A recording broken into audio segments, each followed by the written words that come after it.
ভারী দয়ালু ছেলে, কারো দুঃখ দেখলেই মন কেঁদে ওঠে। যেভাবেই হোক দুঃখী মানুষটাকে সাহায্য করেন। একটা ছোট্ট ঘটনার কথা বলি। সেদিন ছেলেটি স্কুল থেকে ফেরেননি তখনও। মামা বৈঠকখানায় বসে হঠাৎই নজর চলে যায় আলমারিটার দিকে। পিঁপড়ের বিরাট লাইন, সারিবদ্ধভাবে পিঁপড়েরা চলেছে আলমারির দিকে। আলমারিতে কি আছে? কি থাকতে পারে? মিষ্টি আছে বোধহয়। খুলে দেখলে কেমন হয়? মামা বসে বসে এইসবই ভাবছিলেন। আর ঠিক তখনই স্কুল থেকে ফিরে এলেন ছেলেটি। দ্রুত পিঠ থেকে বইয়ের বোঝাটা নামিয়ে আলমারির থেকে কি যেন একটা বের করে দৌড় দিলেন। বাড়ির বাইরে দেখতে পেলাম গেটের কাছে জীর্ণশীর্ণ একজন দাঁড়িয়েছিলেন। হাতের জিনিসটি সেই মানুষটাকে দিয়েই আবার ফিরে এলেন বৈঠকখানায়। কি ঘটে গেল তখনও মামা বুঝে উঠতে পারেননি।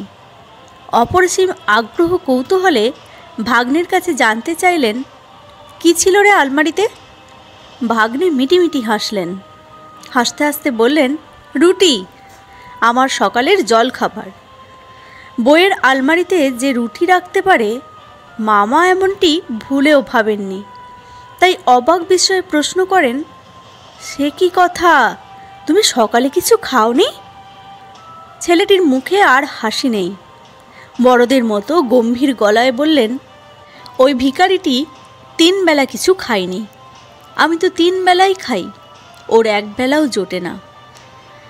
ছোট্ট ছেলেটির মুখে এমন কথা শুনে গর্বে মামার বুকটা ভরে যায়।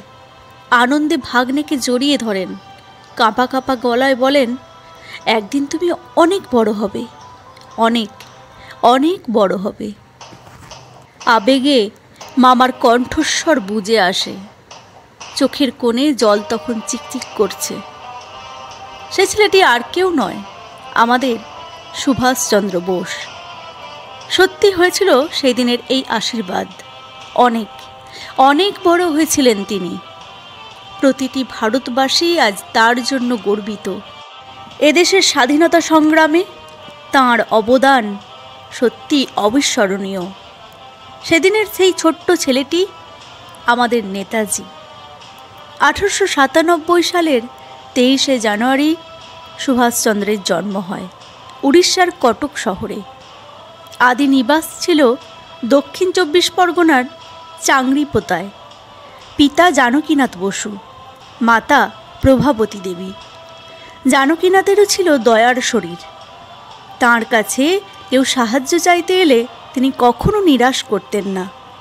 টাকার অভাবে পড়াশোনা করতে পারছেন না এমন অনেক ছাত্রের পড়াশোনার খরচ জোগাতেন তিনি।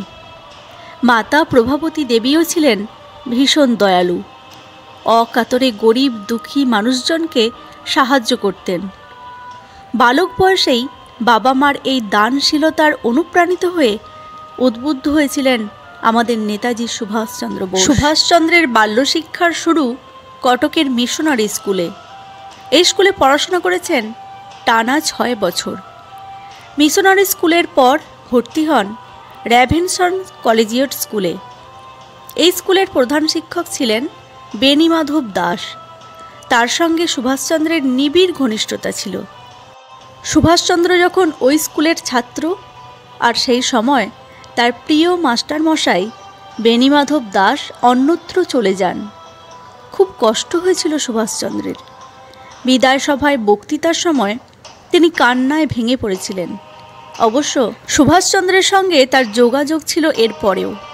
নিয়মিত চিঠি লিখতেন। সুভাষচন্দ্রের চিঠির উত্তর দিতেন মাস্টারমশাই। প্রতিটা চিঠিতেই থাকত সত্যিকারের মানুষ হবার শিক্ষা।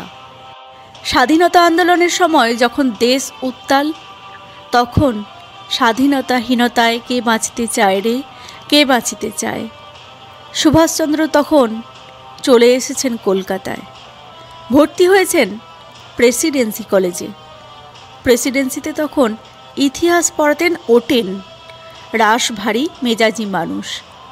ভারতীয়দের মোটেই চোখে দেখতে পারতেন না। ঘরের সামনে পায়চারি করার অপরাধে একটি ছেলেকে ভীষণ তিরস্কার করেছিলেন, ধাক্কা দিয়ে সরিয়ে দিয়েছিলেন। সুভাষচন্দ্রের ওটেনের এই অন্যায় আচরণ তিনি প্রতিবাদ করেছিলেন। দাবি তোলেন ওটেনকে ক্ষমা চাইতে হবে। অন্যায়ের প্রতিবাদে তাকে দিতে হয় চরম খেসারত। বহিষ্কৃত হন সুভাষচন্দ্র বোস। তখন সবাই ভেবেছিলেন সুভাষচন্দ্র বোসের পড়াশোনাই নাকি বন্ধ হয়ে গেল। শেষ পর্যন্ত কলকাতা বিশ্ববিদ্যালয়ের উপাচার্য বাংলার স্যার আশুতোষ মুখোপাধ্যায়ের হস্তক্ষেপে মুশকিল আসান হয়। সুভাষচন্দ্র বোস ভর্তি হন কটিশ চার্চ কলেজে। কটিশ থেকে প্রথম শ্রেণীতে দ্বিতীয় হয়ে কৃতিত্বের সঙ্গে দর্শনে অনার্স সহ বিএ পাশ করেন। ভেবেছিলেন মনোতত্ত্ব নিয়ে এমএ পড়বেন, কিন্তু আর হলো না। পিতার নির্দেশে চলে যেতে হয় বিলেতে আইসিএস পড়তে, কিন্তু তখন তার মন পড়ে রইল এই দেশে। দেশ তখন স্বাধীনতা আন্দোলনে উত্তাল। দেশের ডাকে সুভাষচন্দ্র বোস ইন্ডিয়ান সিভিল সার্ভিসে ইস্তফা দিয়ে চলে এলেন স্বদেশে। দেশবন্ধু চিত্তরঞ্জন দাসের নেতৃত্বে ঝাঁপিয়ে পড়লেন স্বাধীনতা সংগ্রামে। গ্রেপ্তার করা হয় তাকে। 6 মাসের কারাদণ্ড ভোগ করার পর মেলে মুক্তি। আবারও ঝাঁপিয়ে পড়লেন আন্দোলনে। দেশমাতাকে পরাধীনতার যন্ত্রণা থেকে মুক্ত করতে হবে, এটাই ছিল তার লক্ষ্য, এটাই ছিল তাঁর স্বপ্ন। বহু মানুষকে পাশে নিয়ে লক্ষ্য পূরণে এগিয়ে গেলেন সুভাষচন্দ্র বোস।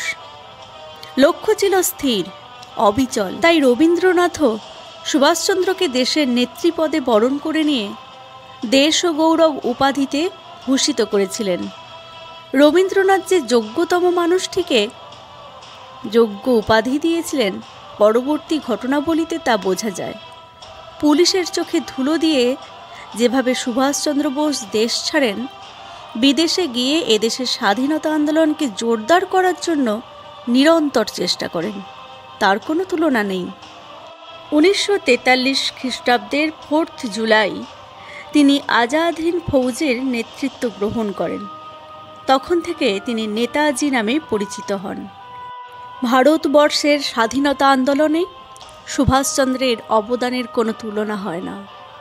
1945 খ্রিস্টাব্দের 8ই আগস্ট তাইহুকু বিমানবন্দরে দুর্ঘটনায় প্রয়াত হয়েছেন বলে মনে করা হয়। এমন এক সংবাদ ঘোষিত হলেও ভারতবাসীরা বিশ্বাস করেন না, কারণ তিনি যে মৃত্যুঞ্জয়ী। সুভাষচন্দ্র বোস আমাদের কাছে মৃত্যুঞ্জয়ী। আমি একজন ভারতবাসী হিসাবে গর্ববোধ করি। আজ তার জন্মদিনে এই মহান বীরকে জানাই আমার বিনম্র শ্রদ্ধা।